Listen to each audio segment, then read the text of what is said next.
Before we kick off another episode of the EP podcast, I would like to send my condolences to the Lascola family. Steve Lascola passed away about a week ago, and you know a guy is a big part of a community when his funeral mass is overseen by 7 priests and 2 deacons over at Most Holy Redeemer. And we're talking priests and deacons from parishes all over the South Side. When a wake has to be held inside of a church because a funeral home couldn't hold all of those people. Steve was one of the biggest supporters of the EP podcast. A guy who never heard what a podcast was, would stop me every single time he saw me and give me words of encouragement, especially at the beginning when I wasn't sure if this was going to work. In fact, he was the kind of guy that every time you talked to him, he made you feel like you were the most important person and the one person he wanted to talk to every single time you saw him. Evergreen Park lost a good one, and this show lost a big supporter. And this episode of the EP podcast is dedicated to our friend, Steve Lascola. The EP podcast, heard everywhere podcasts can be found, and always at the eppodcast.com.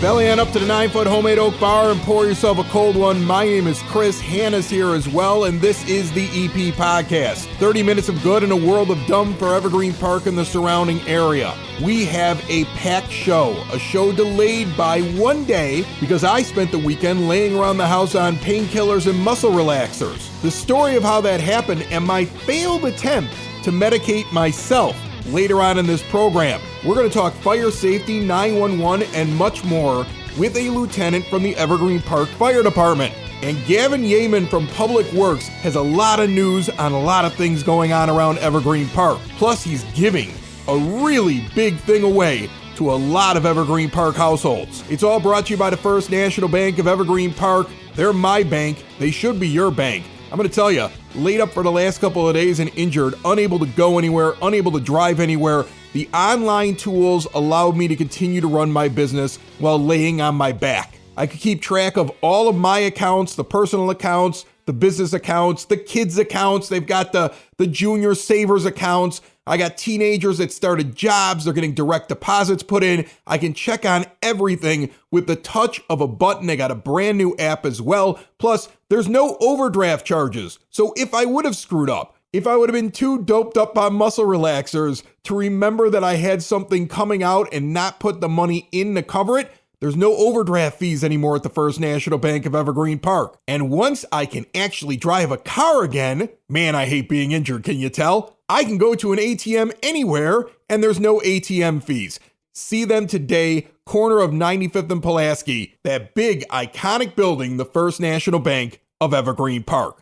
Ed Dunn is down here. He is a lieutenant with the Evergreen Park Fire Department. How are you? Good. How are you doing? Good. Welcome down here, and it's really nice to have you stop by. I see you guys go by my house on 99th Street from time to time with the sirens going. Yes. The kids, when they were little, would run to the window and get very excited about it. It seems to me like you never hear, which is a good thing, you never hear of any issues with the Evergreen Park Fire Department. I mean, I've been in this town now for 17 years. Right. And it's just like, it's clockwork. You have an issue, you guys go and take care of it, and boom. Like, yeah. I've never heard anything pop up with you, which is commendable. Yes, it is. When you call 911, we take your bad day and hopefully make it into a better day. Oh my gosh, that's the most positive 911 thing I've ever heard. Yes. See, I was one of those grumpy 911 guys at the end. That wasn't positive at all. I hated everybody. That's why I don't do it anymore. We need people like you who are positive. That's for sure. Thank all you. Right, so you have a senior health fair coming up. Yes. On June the 14th. Tell me a little bit about this. Yes, it's our 10th annual senior fair. And like I said, June 14th from 10 to 2 p.m.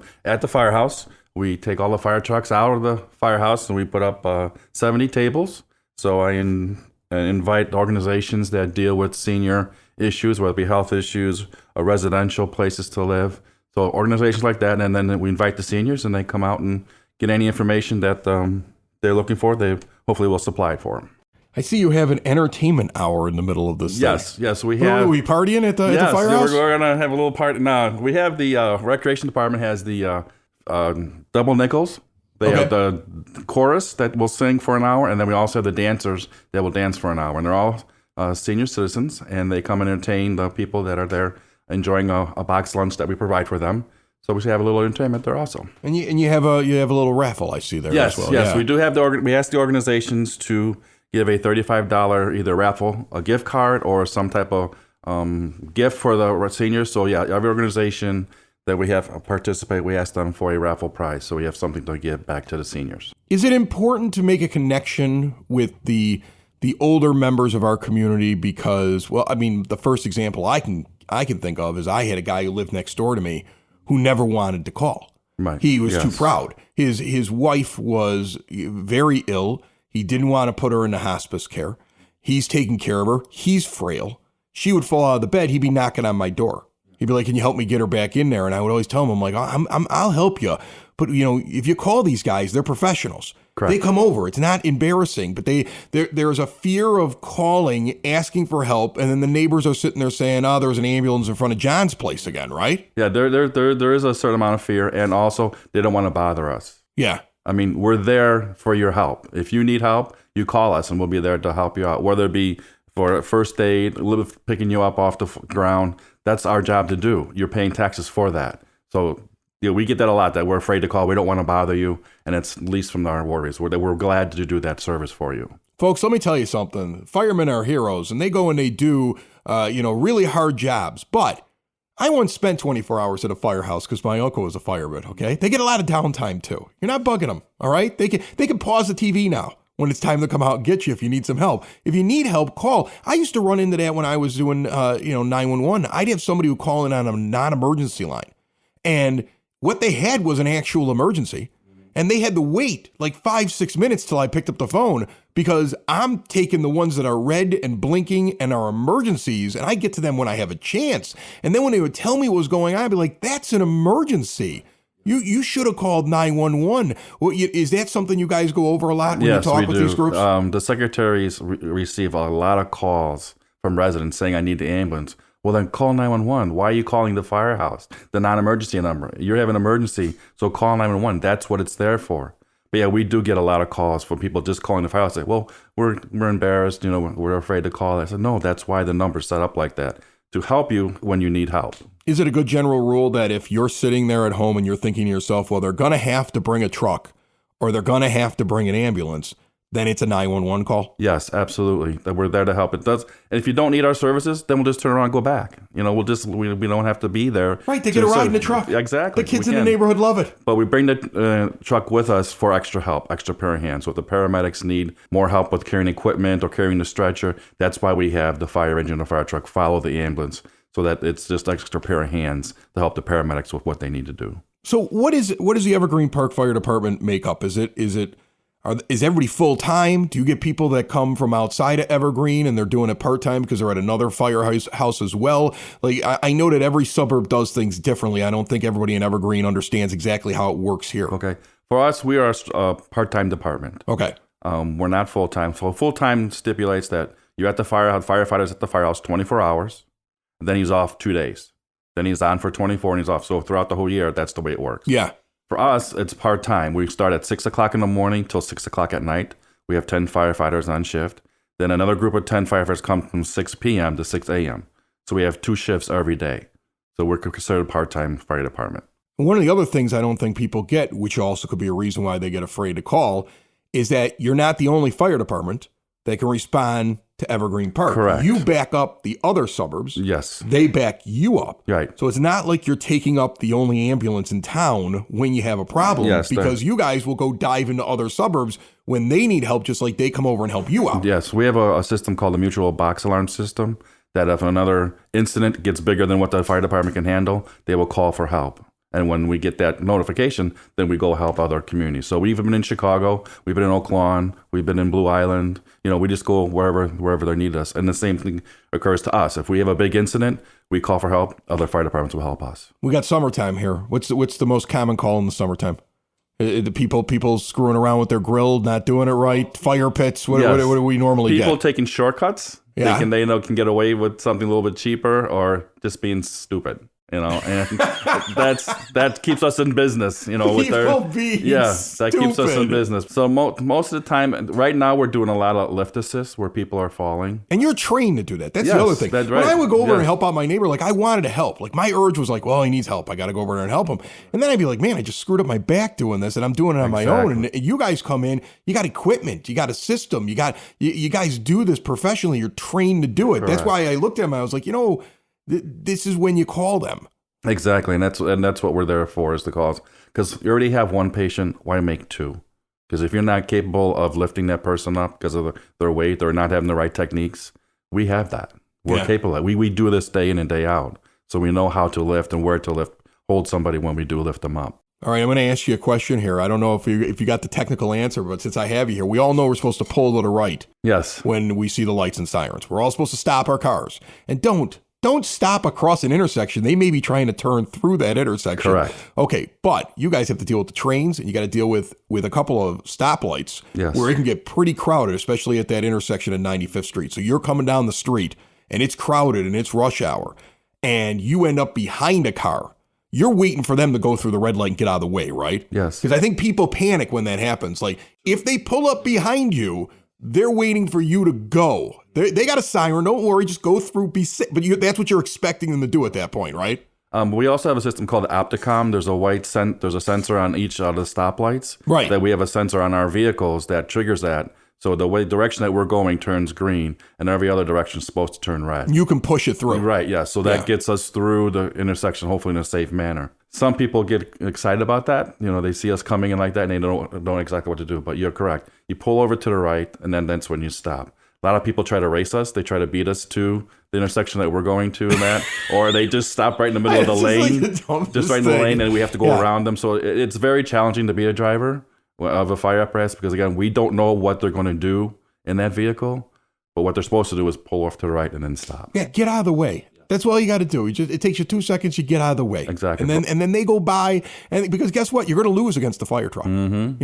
I don't think anybody's driving any vehicles around here that are going to be completely crushed if they make the run. So get out of the way. And it then slows us down from getting to the emergency that somebody's having. Right. Exactly. So now you're calling for help. If you're having that emergency, you don't want us to be slow. You want us to get there as fast as we can. So by blocking us like that or stopping in the middle of the road instead of pulling over, you do slow us down. All right. Well, Lieutenant Edward Dunn from the Evergreen Park Fire Department wants to make sure you understand that there is a 10th annual senior health fair. It's Wednesday, June the 14th. Kicks off at 10 a.m., goes until 2. From 11 to noon, you got the entertainment hour. It's over at the firehouse, 9000 South Kedzie Avenue. There's lots of parking over there because you're right next to Yukich. So you have that entire parking lot there. There's going to be some free health screenings. Little Company and Mary Medical Center doctors and nurses are going to be there. They're actually offering COVID-19 vaccinations, which was, at this point, you would think that everybody pretty much either decided if they were getting that thing or not. Yeah, we're going to offer it. And again, it's up to you if you want to take it. So one more point I'd like to make is we are having golf carts. We have 4 golf carts because the parking lot is far from the firehouse.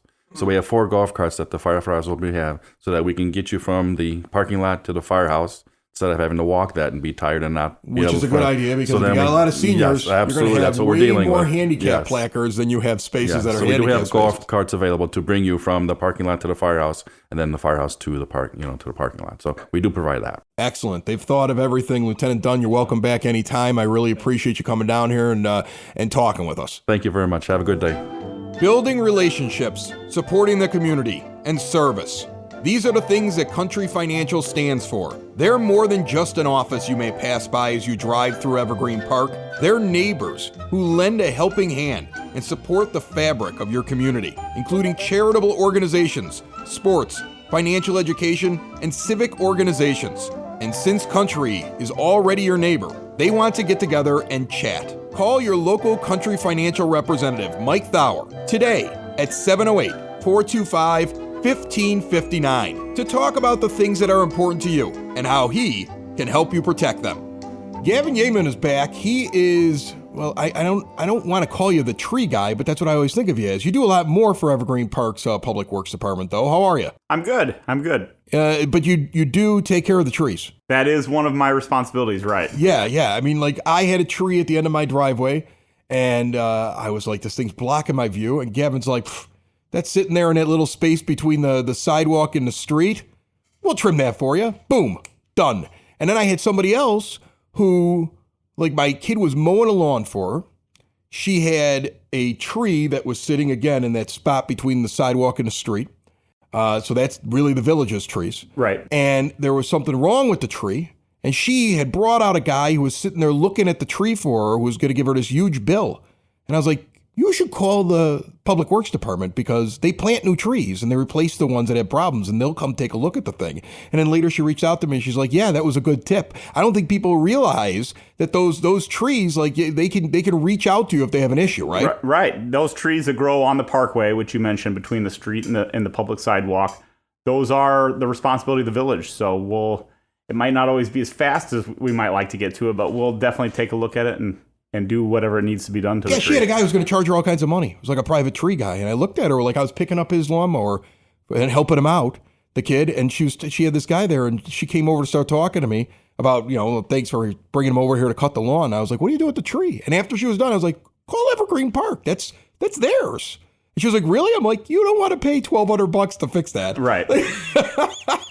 All right. So what are you doing in season now? Because I assume that you plant in the spring, but you actually plant in the fall? Both spring and fall are good times to plant, but we plant in the fall more out of convenience because we have so many other projects going in the spring. Right. But we will have a tree planting this fall. We're looking to plant another 100+ trees in the parkways. So there is still some room available. So if residents that are listening would want a free tree in the parkway, they could just give us a call at the street department and we'll get you on the list and get a tree planted. Look at that. He's giving away free trees here on the podcast. That's why you listen. You get free trees from the village. You wouldn't even have known about that. So you pick the tree though, right? Right. That's how that works. That's the catch is we select a diverse population of trees. So if you are on the list and you don't like the tree, we're not going to plant a tree that you don't like. So we'll keep choosing. You'll show them the tree. Right. And we're going to plant this. They'll be like, oh, really?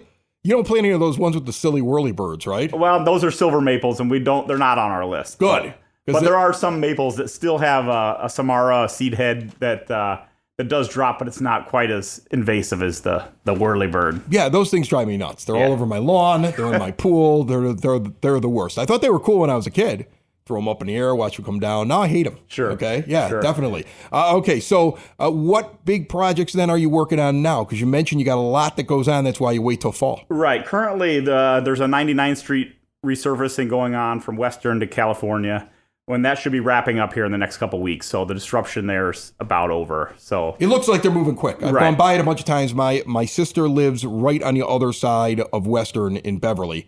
And so I make that trip regularly up and down that street. Right. And it looks like they're moving fairly quickly. Right. Not a real big project, but the city did their half a few years back, and it was time to get our side done as well. So you got that going on along 99th. What else you got? We've got a tennis court reconstruction at Duffy Park. So we're trying to scramble to get that wrapped up before 4th of July festivities over there.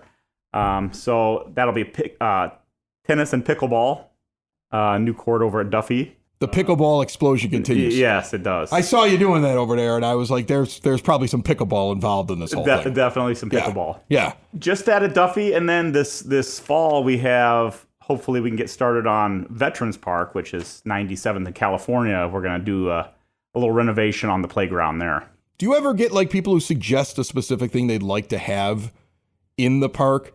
Like I remember over at Circle, now Klein, they used to have one of those old-fashioned metal things that spin around that, like, every kid gets on and every parent wonders, will they be sucked underneath and killed by it? Right. Like one of those things. Now, on the other hand, I dig those, but I would imagine there are new things that you put in parks now.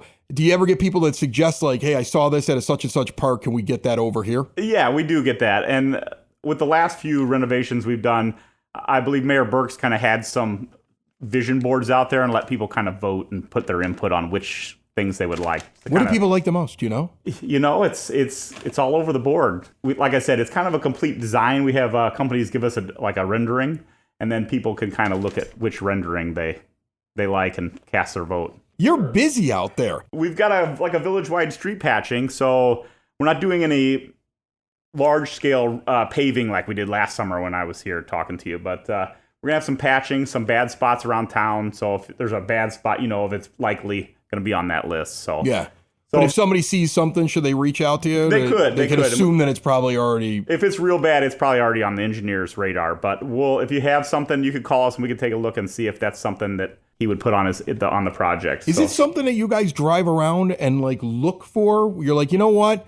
We've got a few things I've noticed that we probably need to fix. Let's go up and down the blocks and check everything? Or is there like a running list, and when the list gets big, somebody says it's time to attack? Well, generally in the spring, after the roads are kind of beat up from the winter, we send our own in-house crews out just to do like pothole patching. But if there's a project like this where we're looking to fill a project, then us or the engineering firm might go out and actually look and like measure and patch out, try to build a project. How many people you got working over there right now? Because it seems to me that I see trucks all the time. It's a very active thing. I haven't done a count in the last couple of years, but I would say right around 30. Yeah. Right around 30. Yeah, it's the one thing that I notice, and I think coming from Chicago originally, I was a city kid. I grew up at 80th and Spalding.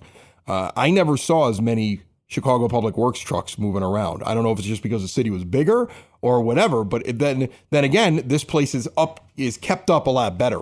There aren't potholes forever. The parks are in really good shape. I mean, I had to go play in parks that had broken bottles in the middle of it, right. and it was kind of like the monkey bars were rusted and they were falling as you were hanging off of them. So I mean, it is nice to see the constant work going on with your department. And we take pride in trying to keep those parks and streets and picking up the brush piles. We try to keep up with that as best we can. Sometimes we have to stop something to do something else because we are a smaller department. So there's a project that might kind of grab some of the manpower for a while, but we always try to get back to those routine things that people want taken care of. Any suggestions for people, like things that they might do in the summer? They're doing a project and people tend to put stuff in the street they shouldn't put in the street, or people are, doing projects that maybe it's something they should let you know about. Do you run into any issues in the summer? Because people get more active in the summer. They want to fix up their house. They want to fix up their front. They get some project in their head and they start doing it. Is there anything they should be telling you guys about? I would say just if you're unsure, just give us a call.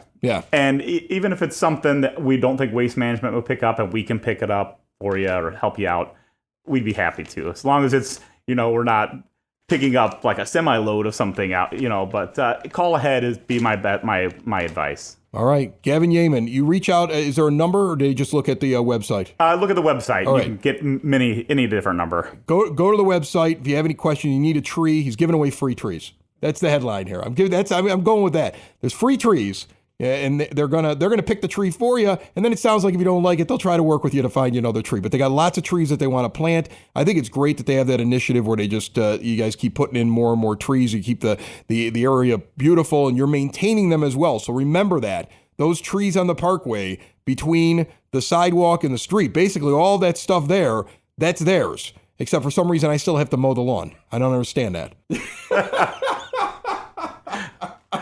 Thank you, Gavin. No problem. Thanks for having me.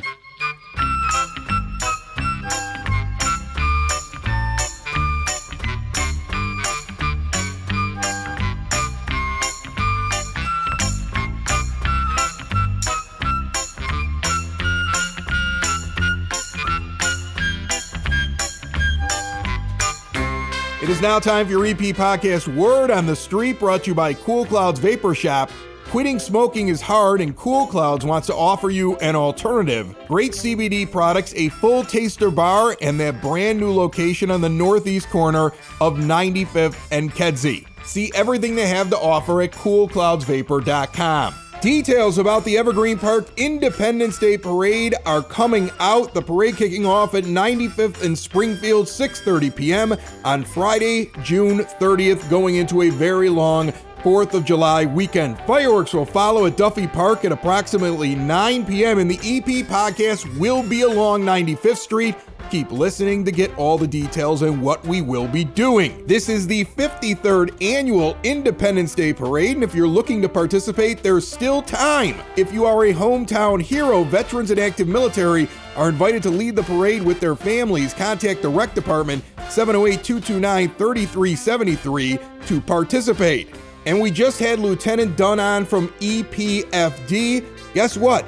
The morning of June the 5th, 7 a.m., Evergreen Park Fire Department dispatched to a residential fire alarm in the northeast quadrant. They put the fire out, and it turns out the occupants of the residence were awakened by their smoke alarms. In fact, one of them used a fire extinguisher on the fire until FD could arrive. EPFD wants to remind you to make sure that you have working smoke alarms. Take time to check your smoke detectors and make sure they are in good working condition. It saved those occupants. This final tidbit is brought to you by SidSauce.net. The peppers are grown here in Evergreen Park. The hot sauce is developed here, and they are probably the best hot sauces you're ever going to find. A local mom and pop company delivering hot sauce to your door. We got about 4 or 5 different styles in the house right here. Check out everything they have to offer. The menu is constantly evolving, and the favorites stay up there all the time.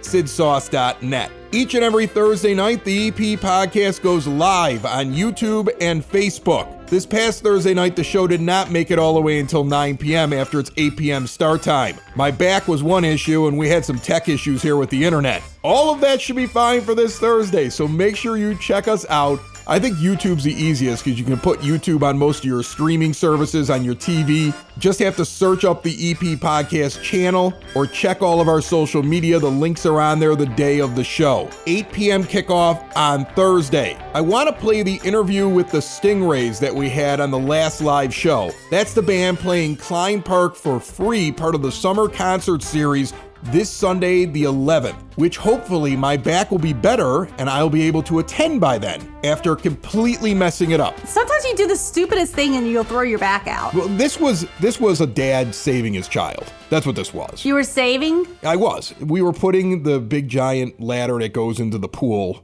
It's this big bulky thing. Yeah. It has to be weighted down. Right. I got my 15-year-old who's, he's pretty strong, but I have him in the pool. And I'm going to have my 17-year-old daughter and me lift the ladder up over the top, give it to him. He helps us place it in. We're done. I mapped out what we were doing. Okay. So much. Like, it was crazy. Like, I was like, here's what we're going to do. We're going to lift it like this. Then when we get it over here, we're both going to go up at the same time. Then we're going to hand it across. Then it's going to drop back down. Like, I'm explaining this in just great detail. We start doing it, and immediately everything falls apart with the plan. My daughter's like losing her grip. How could it fall apart? I don't know. My daughter's losing her grip as she's doing a thing, and it starts to fall on her. And so I do the dad thing where I just reach over and grab the ladder, and I basically all of a sudden have all the weight of the ladder at like this weird angle. Oh, God. And I just oh, did you twist tore it? the bottom of my back up. Oh. It's killing me. It's absolutely no. brutal. And so then It's like a nerve or a muscle? Oh, I don't know. I think it's a nerve because it stretches everywhere. So then I decided I was going to be my own doctor because I hate muscle relaxers. So this is what I decided to do. What did you do? I got in the pool with a bottle of bourbon. And I put my back. Problem solved. And I put my back on the little nozzle that comes out. And then I just started drinking bourbon. And my wife's like, what are you doing? And I said, I don't like muscle relaxers. This will relax me. And I drank more bourbon than you should drink at home, kids, is what I did. Like you're completely they got sober poor right drunk now. dad to bed last night. Wow. Okay. And it did work fairly well.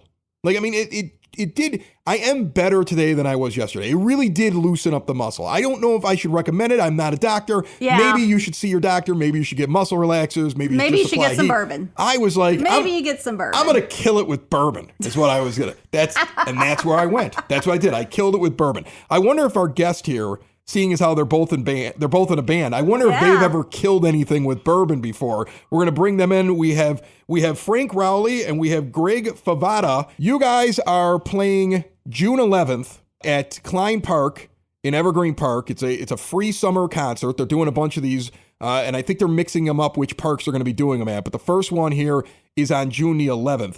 And tell everybody a little bit about the style of music that you play. I have an audio clip, but I'd love for you to describe it first to me. Well, we play 50s, 60s, 70s rock and roll, all the hits and all the fun dance stuff that you're used to. Well, here, I'm going to put it on here so everybody can hear it. Here's a quick clip for you. Uh-oh.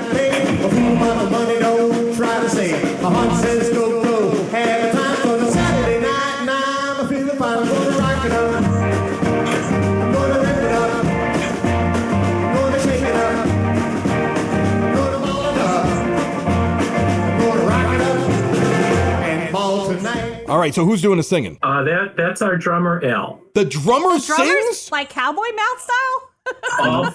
All four guys sing. That's awesome. That's cool. One of the coolest bands that I ever saw perform is from her home state. Hannah's home state is Louisiana. Yeah. Cowboy Mouth. Cowboy Mouth. And the guy on Cowboy Mouth Brad sits in the LeBlanc. front with the drums, and he's the lead singer and the drummer, and they stand behind the guy with the drums, which is crazy. And they're really cool live because of that, because when you got a drummer who's a lead singer pumping up the crowd, it gets absolutely insane when they would play a show. But I've not seen a lot of drummers in my life that sing. It's pretty rare. I've not seen a lot of bands with the drummer sit in front of them either. How long have you guys been playing for? The band's been together 27 years now. Same members? I'm an original. Our drummer's the original, and Greg's one of our new guys. Nice. And that's right. And our keyboard player is another one of the young guys that I just took on. But we've been And friends for Greg- a very long time. Okay, so you knew him. So if you were friends for a long time, does Frank make you come in for an audition, or does he already know enough about you that he's like, you want to join my band? He knew enough because he'd seen my bands and I'd seen his. And actually, there's been a couple times in the past when I've, I think 2013 it was, I sat in for quite a few gigs at that time because they were kind of in between members. So I was able to do that. So Frank and I both know each other's abilities and talents. So it wasn't a problem. So why this style of music? I love this style of music. It's a fun style. I think it's going to be fun on June 11th out at Klein Park and Circle Park, if you like calling it that. But it sounds like it'll be live. It'll be exciting. It'll be good entertainment. It'll be songs that people know. And is that why you picked it? You just like being lively on the stage? You know, I grew up with this. I had older cousins that listened to this stuff. I used to sneak into their room and play their records, and I probably scratched them when I was a little kid. I knew it was I grew you. up listening to this. I knew it was you who scratched those records. I was sure of it. Now you've admitted it. Now you've got it admitted, Frank. That's why I couldn't learn the guitar part. They were scratched. Take me through, like, regular show here. Is it just that you guys are playing? Are there lights? Is there explosions? Are there fireworks in the finale? Like, what do you tell people they're going to see when they get to see the StingRays? Well, we try to play the music as authentically as we can. We try to build during the show. So we start out with the older, quieter stuff and get a little bit more rock and roll towards the end. Mm-hmm. But the real thing, we include the audience in, because we play trivia with you. They're contests. And contests, yes. Mm-hmm. Wait, you have interactive things with the crowd during the show? Is it music trivia or what kind of trivia? Yeah. Music trivia. Also, there's a big dance contest too. Right. Mm-hmm. With the Great dance lesson. I feel like this will be not only an enjoyable musical evening, but great people watching if you're going to have like a contest with people dancing, I would think. I mean, like, do most of your dancers, are they skilled, or do you get a lot of them that look like Elaine in Seinfeld, just kind of writhing around? Well, they're skilled after Greg gives them the lesson, right, Greg? Well, if I gave After you Greg lesson, teaches. you got to be great dancing. Yes. No Elaine kicks, that means. On June 11th, again, Klein Park or Circle Park, people should check you out. You know what time you're going on? 6 o'clock. I got it right. 6 p.m. I got it right in front of me. 6 p.m. Get out there. It's a free show here in Evergreen Park. You're going to get to see these guys. Everybody in the band sings. There's audience participation. There's trivia. There's a dance competition. This is going to be a live party going on Sunday, the 11th, in Klein Park here in Evergreen Park. And the StingRays seem like a fun group. And guys, I'm going to do my absolute best. I think I'm going to be out there for that because I want to see the dance competition more than anything now at this point. Well, we want you, Chris. We want you to win. Yeah, well, my back's got to get better for We're not going to tell anybody that. you're a ringer. We're not going to tell anybody. Listen, my back has to get better. I'll have to drink more bourbon so I can loosen up, I so I can heard do the that was twist or the something. solution. I heard that. Yeah. Guys, thanks so much for coming on the EP podcast, and we'll see you on the 11th of June. Thanks, guys. Thanks, Chris and Hannah. Thank you. Thank you both very much. It's the EP Podcast. All things Evergreen Park. It's the EP Podcast. Evergreen Park.